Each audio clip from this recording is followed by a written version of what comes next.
Саламатсыздарбы. Немесе Геошондо программасы. Борбор шайлоокум эли дээрлик күнүгө таң калдырууда. Бүгүн бир жыйынтыкка келет, эртеси ага такыр карама каршы келген чечим чыгарат. Бүгүн бир жүйө айтылса, эртеси такыр башка, кээде күлкү келтирген себептер табылып чыгат. Чындыгында чечим такыр башка жерде кабыл алынып, БШК болсо ошол чечимди негиздей ала турган шылтоолорду издегендей. Кыргызстан партиясынын документтерин БШК кабыл алган.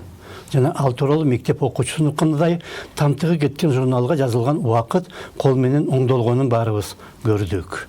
Бирок эртеси борбор шайлооком жыйын өткөрүп, кечээ күнү кабыл алынган кагаздарды кабыл албоо тууралуу чечим чыгарды. Ага себеп катары документтерди туура эмес адам алып келген деген тамтыгы жок жүйө айтылды. Бүтүн Кыргызстан партиясын Турсунбай Бакир уулу күнөөлөп чыкты.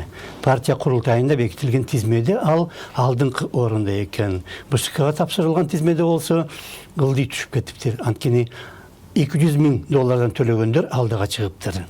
ЦИК партияны шайлоодон албай турганы үчүн добуш берди. Бирок бир эле сааттан кийин башка жүйө менен четтетип салды. Мадумаров 3 сентябрда акча 5 миллион сомдук күрө чогултуу үчүн керек болгон деп түшүндүрдү. Тилекке каршы ошондой кылып кабыл алып коюшкан, биз милдеттүү түрдө жыйнашыбыз керек. Аны кантип жыйнайбыз? Ар бир кишинин мүмкүнчүлүгүнө жараша 200 миңден, 250 миңден биринчиден ал акча эч кайда кетпейт. Шайлоо бүткөндөн кийин кайра бир тыйыны коротпостон ошол кишилердин ээсине кайтарылып берилет. Мына ушул сөздү а киши адаттагыдай биз башкача угуп алган болушу керек. Бирок бир эле адам $200 000 берсе, ал 3 күрөгө жетмек.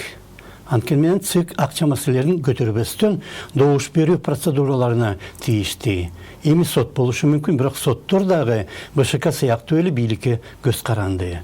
Башка чоң маселе, партия тизмелериндеги орундар сатылып жатканы үчүн эч ким жооп бербейт жана аны талкуулап да койбойт. Дагы бир ири маселе, ар бир жаңы бийлик реформа баштайт, бирок андан жакшылыктуу жыйынтык чыкпайт. Чындыгында абалды оңдоо үчүн жөнөкөй эле нерсе керек. Ар бир адам же уюм мыйзам талаптарын аткаруудан жарым караш четке тайбоо зарыл. Аны бийлик катуу көзөмөлдөп турууга тийиш. Жетекчилердин айтканын талкуулабастан аткаруу армияда гана болушу мүмкүн, бирок азыр аскерде дагы мыйзамсыз буйруктарды аткарбаш керек деген маанай күчөп баратат. Кээде аскер адамдары өздөрү журналисттерге кайрылып, ушуну айтып көрсөтүп койгулачы деп суранат.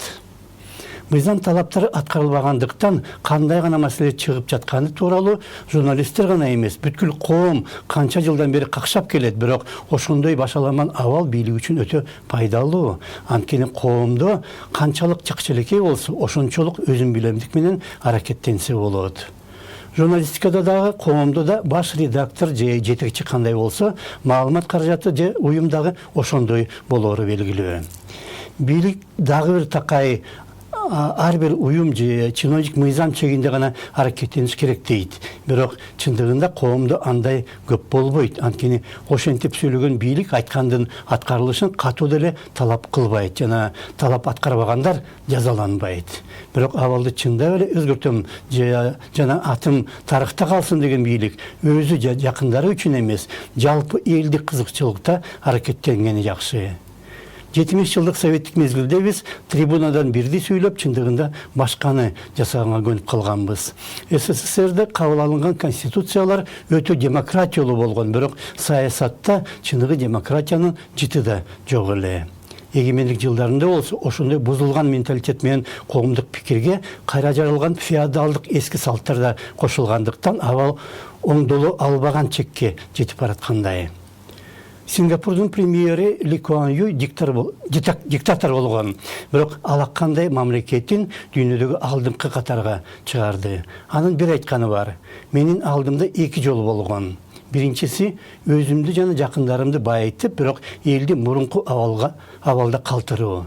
Экинчи жол эл үчүн иштеп бүткүл мамлекетти байгылоо. Мен экинчи жолду тандадым деп.